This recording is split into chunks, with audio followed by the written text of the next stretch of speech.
दिल्ली में corona cases में बतदरीज कमी आ रही है। इसके बाद माइग्रेंट मजदूरों की वापसी का सिलसिला शुरू हो चुका है। लॉकडाउन और कोरोना मामलों में इजाफे के सबब दिल्ली में कामकाज ठप है।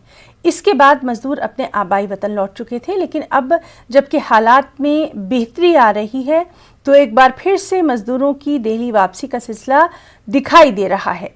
वापस लौट रहे मजदूरों का कहना है कि उन्हें यकीन है कि अब जल्द ही दिल्ली में रोजमर्रा के मामूल बहाल होंगे, उन्हें जल्द ही रोजगार भी मिल जाएगा।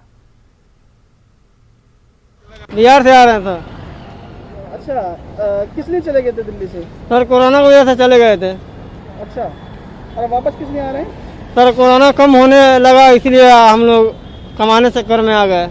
दिल्ली में बहुत कोरोना था इसलिए बिहार चले गए। अच्छा, तो अब वापस क्यों आए हैं? कम हो गया क्या कोरोना। अच्छा, तो इसलिए अपने काम धंधे के लिए आए हैं? हाँ, मैं सीतामढ़ी से आ रहा हूँ सर। अच्छा, किस लिए चले गए थे आप दिल्ली से? कोरोना से कभी चले गए सर। अच्छा, हाँ जी, तो अब किस लिए वापस आए हैं दिल्ली? आए हैं सर, कमाने के लिए आए हैं सर। तो कुछ कोरोना बढ़ रहा था इसीलिए वजह से चले गए अपने घर पे। अच्छा, फिर कोरोना कम ऐसी हुआ तो फिर अपना मजदूरी के लिए यहाँ आ रहे हैं। तो आपको लगता है दिल्ली में थोड़ा कम हो रहा है? हाँ, कम हो रहा है।